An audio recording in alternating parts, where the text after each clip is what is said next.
Alléluia. Alléluia. Amen.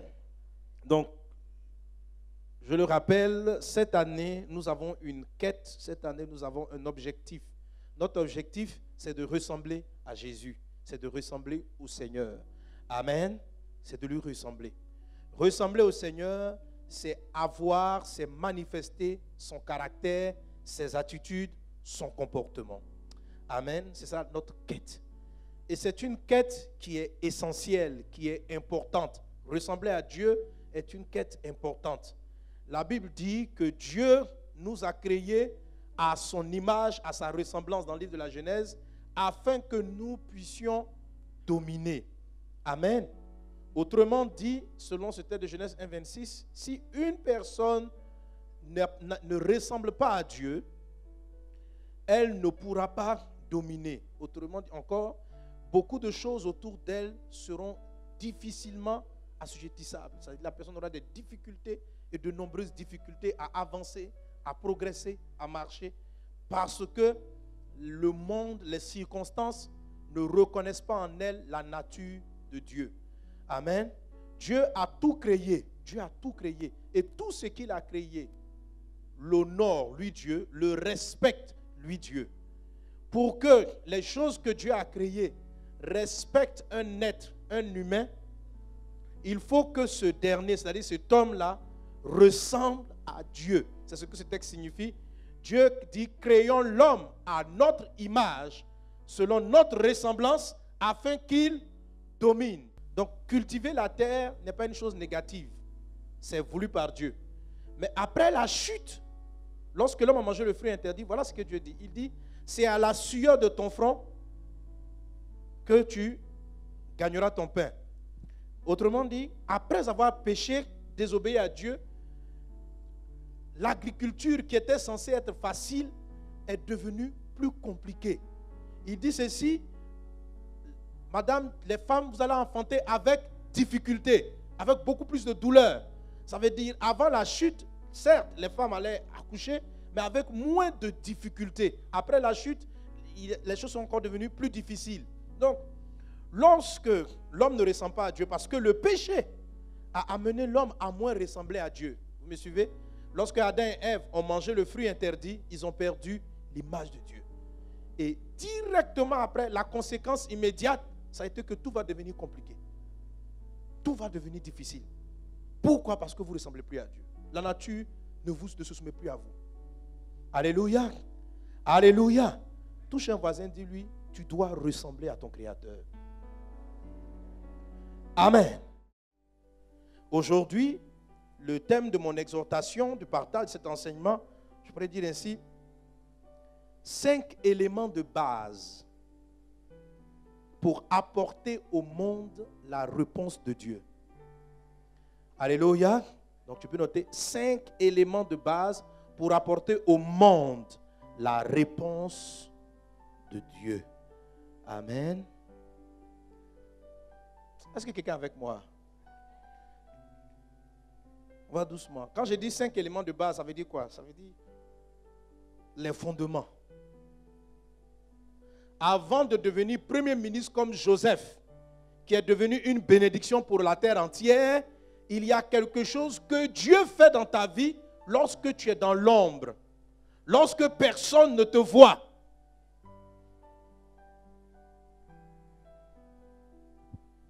L'influence que Dieu veut manifester avec toi ne commence pas par la position sociale ou professionnelle qu'on te donne. Non. L'influence que Dieu veut avoir avec toi commence lorsque personne ne te connaît. La face du lion ne se manifeste pas en premier.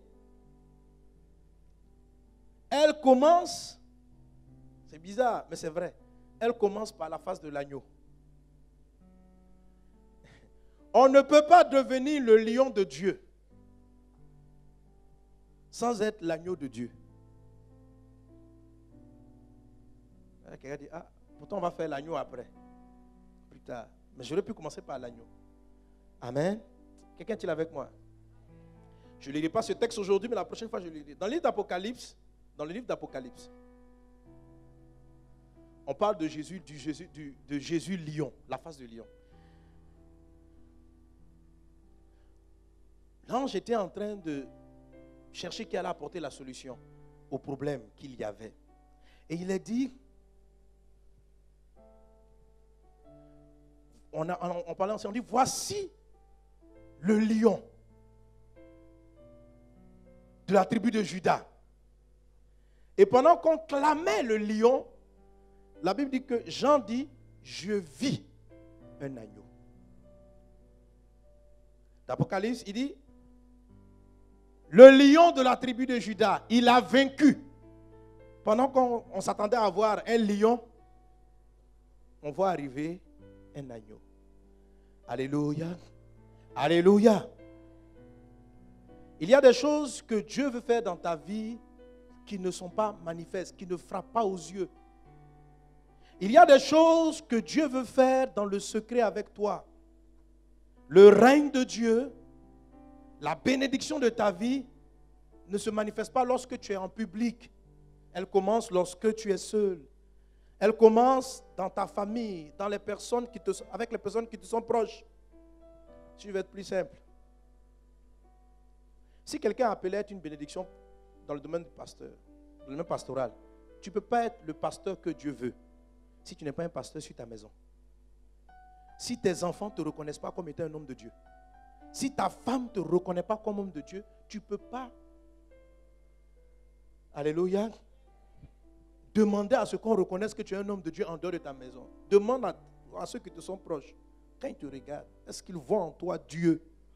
Si on n'a pas vu Dieu, tes parents n'ont pas vu Dieu en toi, et que tu exiges que le monde reconnaisse Dieu en toi, tu es un usurpateur. Tu veux usurper un titre que Dieu ne t'a pas donné. C'est pourquoi la Bible dit ceci. Celui qui ne prend pas soin de ceux de sa maison ne peut pas être un responsable d'église. La Bible dit, si quelqu'un ne prend pas soin de ceux de sa maison, il a renié la foi. Il est pire qu'un infidèle. 1 Timothée 5:8. Il est pire qu'un infidèle. Alléluia. Est-ce qu'on est ensemble? Est-ce qu'on est ensemble? On doit voir le règne de Dieu dans ta vie, dans ta maison. Si tes collègues au bureau ne voient pas Dieu en toi, il y a un problème. Quand tu parles de Jésus, lorsqu'on te voit, est-ce qu'on a envie d'honorer Dieu ou est-ce qu'on a envie de commettre le péché? Est-ce que ta vie donne envie aux personnes qui te fréquentent d'aller en boîte de nuit ou d'aller à l'église? Quand on te voit dans la ville, est-ce que ton comportement donne envie aux gens de prier ou de pécher?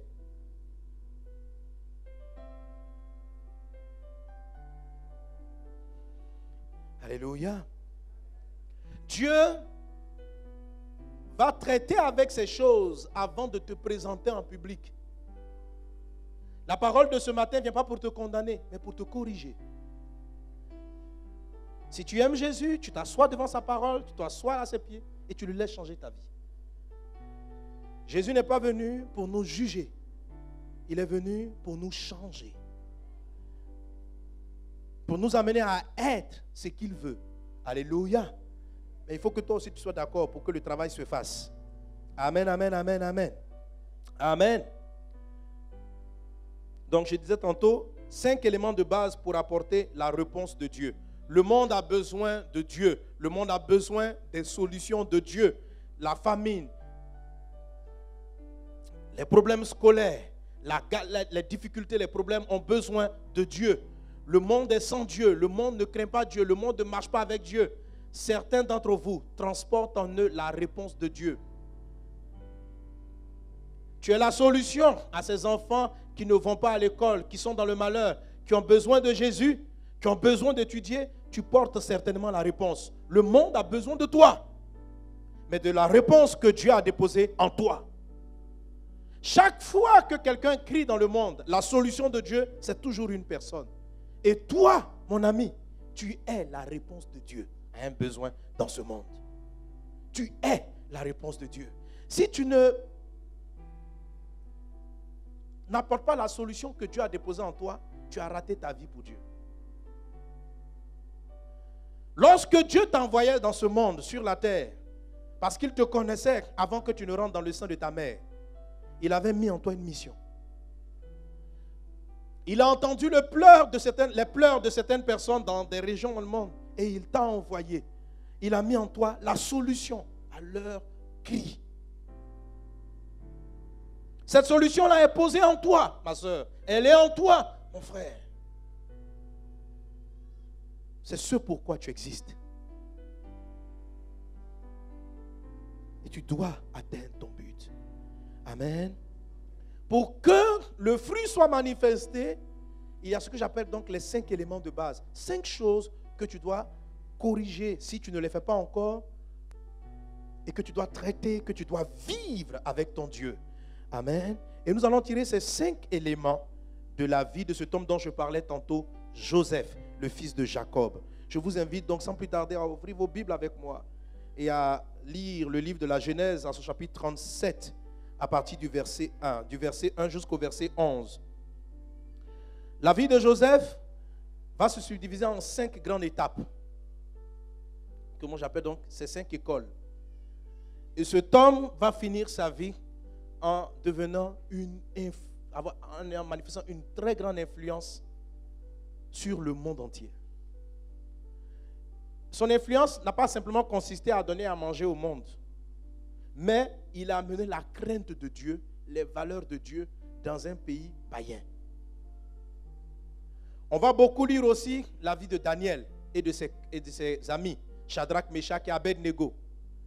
Ces hommes-là ont amené un roi ou des rois sorciers, fétichistes, idolâtres à se prosterner et à reconnaître que le Seigneur est Dieu. Il y a des personnes parmi nous qui peut-être ne seront pas appelées à être chefs d'État, mais qui par leur comportement amèneront les chefs d'État, les premiers ministres, les ambassadeurs, les députés à craindre Dieu. Peut-être que ton destin, ta manière de travailler, ta façon de faire va t'approcher de certains grands décideurs. Vous savez, quand on dit régner, il ne s'agit pas seulement d'avoir le poste de décision. Mais quelqu'un dans une maison, une servante dans une maison, peut amener le premier ministre, le chef de l'État, à prendre une bonne loi. Ne voyez pas lorsqu'on parle du règne de choses éclatantes qui frappent les yeux. Souvenez-vous de cette petite-là, de cette jeune fille qui était auprès de... Comment elle s'appelait? Aman le lépreux. Elle a accompli son destin. Elle est arrivée, elle a juste conduit au Dieu d'Israël. Et son comportement a sauvé plusieurs. Quelqu'un est-il avec moi? Alléluia. Vous ne savez pas ce à quoi Dieu vous destine, mais ce à quoi Dieu vous destine est en vous, caché en vous. Il y a certaines attitudes qui vont permettre à ce que cela se déploie, soit manifesté. Amen. Amen. Daniel, Joseph ont amené des personnes qui ne craignaient pas Dieu à reconnaître qu'il y a un seul vrai grand Dieu. Aujourd'hui, nous sommes en colère, nous sommes offusqués quand nous suivons les informations, de voir l'injustice, la méchanceté dans le monde, l'hypocrisie. Mais je crois qu'il y a autant de ténèbres parce que les enfants de Dieu ne sont pas à leur place. Parce que certains ont refusé d'aller là où ils devaient aller. Tu te plains de ce que... Mais comment un homme comme ça peut-il proposer une loi pareille? Comment est-ce que l'Occident peut-il décider aujourd'hui de légaliser le mariage des personnes de même sexe? Et vous devez accepter cela. Et même aujourd'hui, ils commencent même à éduquer les enfants dans ce sens. C'est-à-dire, on observe les enfants. Vous savez, quand les enfants vont dans leurs colonies ou dans les écoles, on leur pose des questions pour comprendre un enfant, quelle est sa tendance? Parce qu'on se dit que les parents ne savent pas reconnaître ça. Les instituteurs, les enseignants sont censés déceler la tendance. Est-ce que ton garçon est plus porté vers les hommes ou vers les femmes? Et c'est pas vous comprenez, une société, aujourd'hui, le monde commence à se définir par rapport au sexe. C'est-à-dire, le type de rapport intime que tu veux entretenir détermine ta classe.